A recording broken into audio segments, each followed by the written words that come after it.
Assalamu alaikum students. Today's topic is circular flow of national income.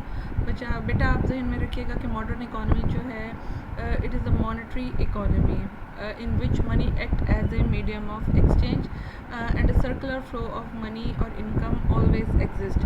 Each flow of money is in opposite direction to the real flow and flow of money income will not always remains constant.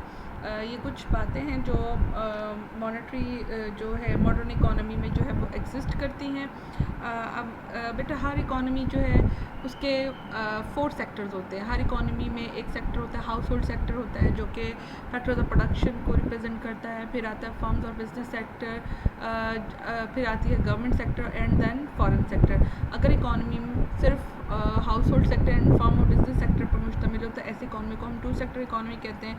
अगर इसमें government sector involve हो जाए तो ये हमारा 3 sector economy बन जाता है, और अगर इसमें फॉरेन सेक्टर को इन्वॉल्व कर दें तो ये हमारा 4 सेक्टर इकोनॉमी जो है वो बन जाता है।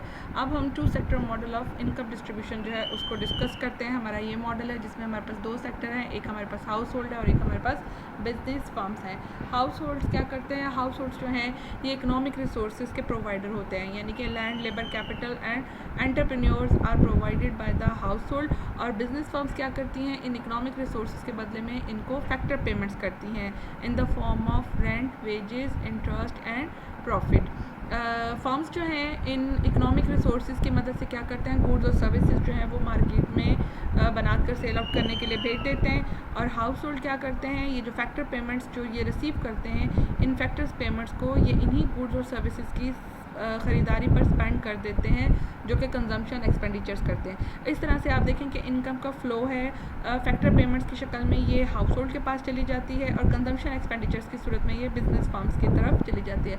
So this is the circular flow of national income from business firms to household, business firms to household in the form of factor payments and from households to business firm in the form of consumption expenditures. इस तरह से अगर आप देखें तो हमारे पास income के 2 methods जो फैक्टर पेमेंट्स और टोटल एक्सपेंडिचर मेथड है, इन दोनों मेथड से हमारे पास इनकम के एस्टिमेट्स जो हैं वो इकट्ठे आते हैं। ये हमारे पास 2 सेक्टर मॉडल था इनकम डिस्ट्रीब्यूशन का।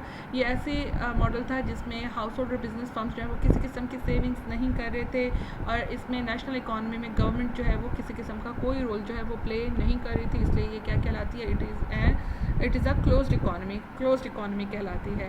क्या है कि अगर हाउस होल्ड सेव करते हैं तो क्या होते हैं? हाउस होल्ड की सेविंग की वजह से जो गुड्स और सर्विसेज पर एक्सपेंडिचर्स होते हैं वो कम हो जाते हैं। सेविंग्स क्या करता है? सेविंग्स हमेशा मनी एक्सपेंडिचर्स के फ़्लो को कम कर देता है टू द बिजनेस फर्म। जब बिजनेस फर्म्स को मनी एक्सपेंडिचर्स की शक्ल में इनकम रिसीव नहीं होगी तो वो कुछ कम लोगों को हायर करेंगे और कम पेमेंट्स होंगी, फैक्टर पेमेंट्स होंगी, जिसकी वजह से इकॉनमी की टोटल इनकम जो है वो पहले से कम हो जाएगी। तो आप हमेशा ध्यान में रखिएगा, सेविंग्स जो हैं वो हमेशा मनी एक्सपेंडिचर फ़्लो में लीकेजेस को रिप्रेजेंट्स करते हैं, और इन्वेस्टमेंट जो है वो इनकम फ़्लो में हमेशा इंजेक्शंस जो हैं उनको रिप्रेजेंट्स करते हैं। तो यहाँ पर आप देखें कि हमारी यहाँ पर सेविंग और इन्वेस्टमेंट हमेशा दोनों एक दूसरे के इक्वल होंगे। अब हम ऐसा मॉडल 2 सेक्टर इकॉनमी का रिप्रेजेंट करते हैं जिसमें हाउस होल्ड्स और बिजनेस फर्म्स जो हैं दोनों सेविंग्स करती हैं, और इनकी सेविंग्स की वजह से क्या होती है? इनकी सेविंग्स की वजह से इकॉनमी में फाइनेंशियल मार्केट जो है वो इमर्ज हो जाती है। क्या है कि बिजनेस फर्म्स जो हैं वो हाउस होल्ड्स को पेमेंट्स देते हैं, और हाउस होल्ड्स जो हैं इन फैक्टर पेमेंट्स में से कुछ से कंजम्पशन एक्सपेंडिचर्स कर लेते हैं और कुछ से वो सेविंग्स कर लेते हैं, और इन सेविंग्स से जो है इकॉनमी में फाइनेंशियल मार्केट जो है वो इमर्ज हो जाती है।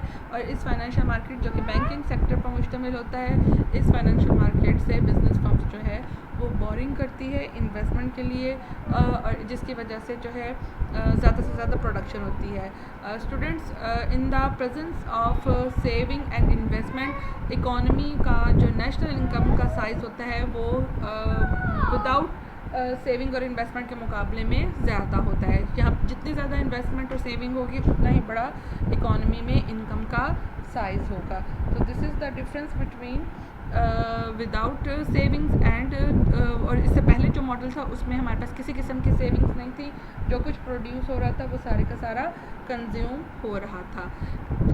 नेक्स्ट जो है इसमें क्या है कि अगर इन्वेस्टमेंट और सेविंग एक दूसरे के बराबर ना हो तो क्या हो, अगर इन्वेस्टमेंट सेविंग से ज़्यादा होती हैं तो स्टॉक ऑफ गुड्स जो है वो पहले से बढ़ जाता है, डिमांड पहले से कम हो जाती है, अगर इन्वेस्टमेंट जो है वो सेविंग से कम हो तो क्या होता है, इन्वेस्टमेंट की सेविंग के कम होने की वजह से गुड्स का जो स्टॉक है वो इंक्रीज़ कर जाता है कि ज़्यादा जो हैं वो चीज़ें प्रोड्यूस हो रही हैं, लेकिन उनकी डिमांड जो है वो पहले से कम हो जाती है। डिमांड के कम होने की वजह से प्रोडक्शन कम हो जाती है, प्रोडक्शन कम होती है तो इन्वेस्टमेंट जो है कैपिटल गुड्स की वो कम हो जाती है, और जिसकी वजह से इनकम, आउटपुट, एम्प्लॉयमेंट सब क्या हो जाते हैं, पहले से कम हो जाते हैं। जब भी इन्वेस्टमेंट सेविंग से कम होगी उससे मनी जो है, फ्लो ऑफ मनी जो है वो क्या होगा, वो पहले से कम होगा, जिसकी वजह से रेट ऑफ इंटरेस्ट जो है वो कम हो जाएगा, जिसकी वजह से क्या होता है कि इन्वेस्टमेंट जो है वो पहले से बढ़ जाती है।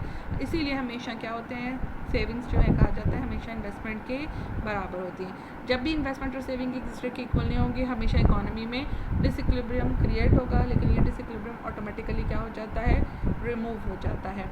इसी तरह दूसरी सिचुएशन हम डिस्कस कर लेते हैं कि अगर कभी इन्वेस्टमेंट सेविंग से ज़्यादा हो तो क्या होता है, इन्वेस्टमेंट अगर सेविंग से ज़्यादा होता है तो स्टॉक ऑफ गुड जो है वो पहले से कम हो जाता है, डिमांड बढ़ जाती है, प्रोडक्शन बढ़ जाती है, इन्वेस्टमेंट कैपिटल गुड्स की बढ़ जाती है, इनकम, आउटपुट, एम्प्लॉयमेंट सब पहले से बढ़ जाता है, फ्लो ऑफ मनी जो है वो एक्सपेंड कर जाता है। जितना ज़्यादा फ्लो ऑफ मनी होगा उससे इंटरेस्ट रेट जो है वो उतना ही बढ़ता चला जाएगा, और आपको पता है इन्वेस्टमेंट का इंटरेस्ट रेट के साथ जो है इंटरेस्ट रेट जो है वो पहले से बढ़ता चला जाएगा, जिसकी वजह से सेविंग्स जो हैं वो पहले से बढ़ जाएंगी। इंटरेस्ट रेट का इन्वेस्टमेंट के साथ नेगेटिव रिलेशनशिप है और सेविंग के साथ पॉजिटिव रिलेशनशिप है, इसीलिए सेविंग्स जो है वो हमेशा इन्वेस्टमेंट के बराबर होती हैं।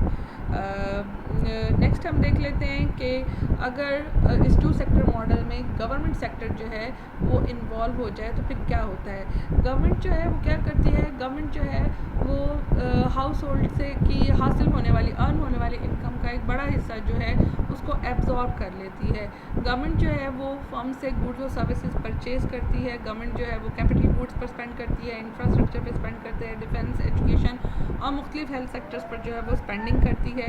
हाउस होल्ड और फर्म्स जो हैं वो अपनी अर्निंग्स में से गवर्नमेंट को टैक्सेस जो है वो पे करते हैं। गवर्नमेंट जो है वो अपने एक्सपेंडिचर को पूरा करने के लिए अपने फाइनेंसेस को इंक्रीज़ करती है। फाइनेंस को किस तरह से इंक्रीज़ करती है कि वो फाइनेंशियल मार्केट से बोरिंग करती है, कर्जा लेती है।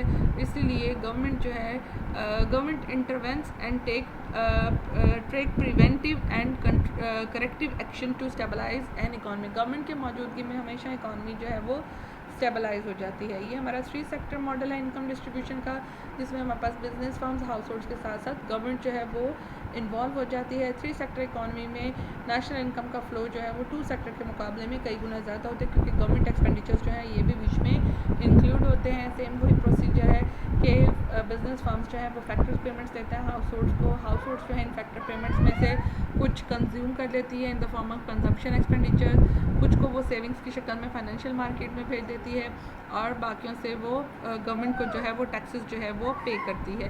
इस तरह बिजनेस फर्म क्या करती है, बिजनेस फर्म जो है वो भी फाइनेंशियल मार्केट से बोरिंग करती है इन्वेस्टमेंट के लिए, और अपनी इनकम में से गवर्नमेंट को टैक्सेस पे करते हैं। ये दोनों तरफ से, हाउस होल्ड और बिजनेस फर्म्स की तरफ से आने वाले टैक्सेस जो हैं they are the source of income for government, जिसकी वजह से गवर्नमेंट जो है वो गुड्स और सर्विसेज की परचेजेस करती है। स्टूडेंट्स 3 सेक्टर इकॉनमी में in the presence of government national income का साइज़ जो है वो काफ़ी बड़ा होता है।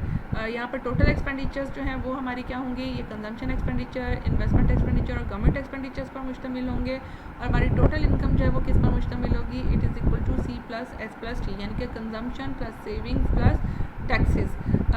इक्विलिब्रियम स्टेट में हम एक्सपेंडिचर को इनकम के बराबर करते हैं।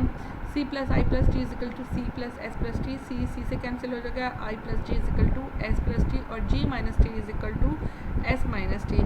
ये हमारा क्या करता है, ये हमारा बजट डेफिसिट को रिप्रेजेंट करता है। अगर हमारे गवर्नमेंट एक्सपेंडिचर्स जो हैं वो टैक्सेस से ज़्यादा होंगे तो बजट डेफिसिट होगा। बेटा स्टूडेंट्स, गवर्नमेंट एक्सपेंडिचर्स जो हैं दे रिप्रेजेंट द एक्सपेंडिचर, और टैक्सेस जो हैं they represent the income of the government. अगर एक्सपेंडिचर्स इनकम से ज़्यादा होंगे तो बजट हमेशा डेफिसिट का शिकार होगा, और इस डेफिसिट को कवर अप करने के लिए गवर्नमेंट क्या करती है, गवर्नमेंट जो है वो बोरिंग करती है, कर्जा लेती है फाइनेंशियल मार्केट से अपने एक्सपेंडिचर्स को पूरा करने के लिए।